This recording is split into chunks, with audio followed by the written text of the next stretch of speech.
Laymen's evangelical fellowship స్థాపకులు దానియేలు గారు 1963వ సంవత్సరం సెప్టెంబర్ 23వ తేదీన చేసిన ప్రసంగము. హోషేయ గ్రంథము 4వ అధ్యాయం 6వ వచనము. నా జనులు జ్ఞానము లేని వారై నశిస్తూ ఉన్నారు. నీవు జ్ఞానమును విసర్జించున్నావు గనుక నాకు యాజకుడవు కాకుండా నేను నిన్ను విసర్జింతును. నీవు నీ దేవుని ధర్మశాస్త్రమును మరచితివి గనుక నేనును నీ కుమారులను మరతును.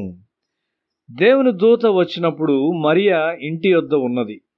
దేవుని దూత మనలను దర్శించాలని కోరినప్పుడు మన పిల్లలు సినిమా హాల్లో ఉంటారా? నీవు సులభంగా దేవుని దీవెనలను పారవేసుకుంటావు. ఒక కాంట్రాక్టరు దాని చేసి మరణించాడు. హోషేయ గ్రంథము 5వ అధ్యాయం 4వ వచనము. తమ క్రియల చేత అభ్యంతరపరచబడిన వారై వారు తమ దేవుని యొద్దకు తిరిగి రాలేకపోవుదురు. వారిలో వ్యభిచార మనస్సుండుట వలన వారు యెహోవాను ఎరుగకయుందురు. వ్యభిచారాత్మ వారు పడిపోవుట కారణము. 112వ కీర్తన 1వ వచనము. యెహోవాను స్తుతించుడి, యెహోవా యందు భయభక్తులు గలవాడు ఆయన ఆజ్ఞలను బట్టి అధికముగా ఆనందించువాడు ధన్యుడు. యెషయా గ్రంథము 33వ అధ్యాయం 6వ వచనము. నీ కాలములో నియమింపబడినది స్థిరముగా ఉండును, రక్షణ బాహుళ్యమును బుద్ధి జ్ఞానముల సమృద్ధియు కలుగును.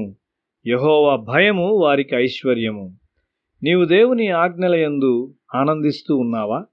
నీ మనస్సు మీద నీ శరీరము అధికారము చెలాయించు స్థలాలకు వెళ్ళవద్దు అని దేవుని వాక్యం చెప్తూ ఉన్నది.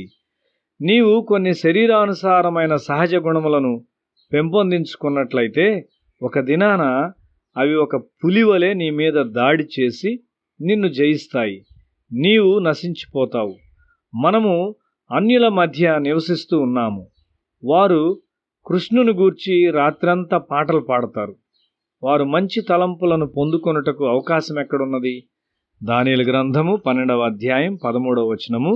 నీవు అంతము వరకు నిలకడగా ఉండిన ఎడల విశ్రాంతి నొంది కాలాంతమందు నీ వంతులో నిలిచెదవు.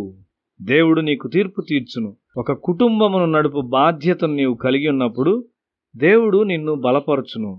దేవుడు మన హృదయాలను చూచును. మన తలంపులను బట్టి ఆయన నిరాశ చెందును. ఎందుకు? మన తలంపులు నిర్మాణాత్మకమైనవి కావు కాబట్టి. దేవుని రాజ్యమును కట్టుటకు అవి నిర్మాణాత్మకమైనవి కావు. రక్తస్రావం గల స్త్రీ యేసును చూచినప్పుడు ఆమె ఒక నిర్మాణాత్మక తలంపు కలిగి ఉన్నది. అది దేవుని యొక్క తలంపు. దేవుని యొక్క తలంపు నిరంతరము ఉండును. హిట్లర్ యొక్క తలంపు ఇంగ్లాండును నాశనము చేయుట. దేవుడు దాన్ని బలపరచునా? ఒక తలంపు నిర్మించగలదు, మరి ఒక తలంపు నాశనము చేయగలదు. మన తలంపులు దేవునికి చెందినవై నిర్మాణాత్మకమైనవై నిరంతరము నిలుచునుగాక.